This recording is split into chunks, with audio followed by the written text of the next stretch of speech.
So as Father mentioned, last week, Jesus instructed us not to waver in our beliefs out of fear of persecution. This week, he warns us that by trying to attain false peace, we can actually compromise our souls. Now, he uses some pretty harsh language as he calls us to what we may perceive as being an impossible task. He tells us that we must love him more than our fathers, mothers, sons, and daughters, or we're not worthy of him. He tells us to pick up our cross and follow him, or we're not worthy of him. And lastly, he tells us whoever finds his life will lose it, and whoever loses his life will find it. Now, Jesus is certainly not looking for us to neglect our families or to make us unnecessarily miserable or uncomfortable. But what he is doing as a very talented storyteller is calling each one of us to action. We live in a world where we expect a reward for all of our positive efforts. We go to work with the expectation that we will be compensated or receive money and benefits. We study in school with the expectation that we're able to find employment, as well as receive a diploma or a degree that ends in a grand ceremony. Sometimes we expect to receive a reward for finding a lost item or providing information to others that may have some value, or maybe we get a trophy or a plaque or a certificate in recognition of a major accomplishment. Jesus, however, tells us that our true reward comes from simple acts of love. We are simply called to hospitality and compassion for all people.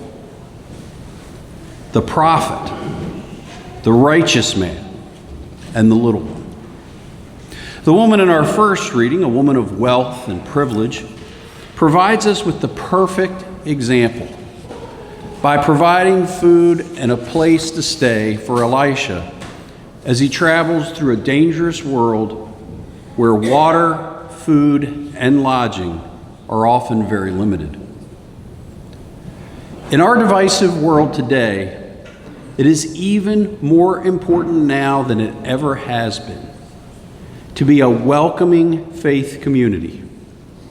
Whether it be through assisting people with complex needs like food and shelter, buying someone a cup of coffee, or giving them that cup of water, and listening, really listening, in a non-judgmental way to the struggles that they're experiencing, even though we may really not understand what they're going through.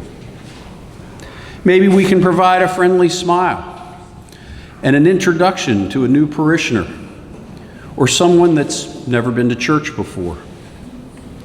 We could simply offer someone a place to sit and worship at Mass. They don't have to be grand gestures. We can just be warm and welcoming, just as if we were inviting someone into our own home.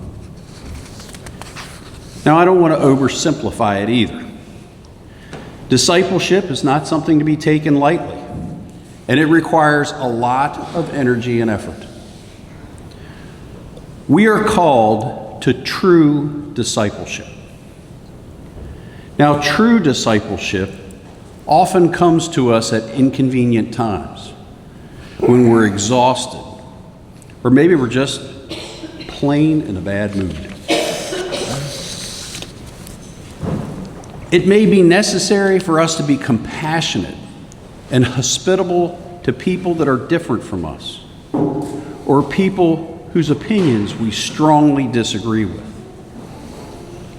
Paul reminds us that it's through our baptism that we become aware of the joy and the peace that comes with the passing of the light of Christ.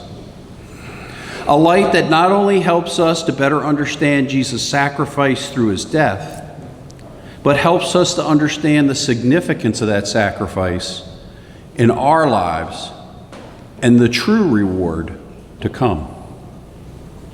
How we react to difficult times and challenges involving others determines the reward that we will receive, and it allows us to discover a life that we would never be able to imagine. The losses that we experience in our earthly lives serve to purify and prepare us for the everlasting kingdom of God. In our gospel today, Matthew reminds us of Jesus' teaching that what people do to others, they do unto him, and the need for simple acts of love in the form of compassion and hospitality.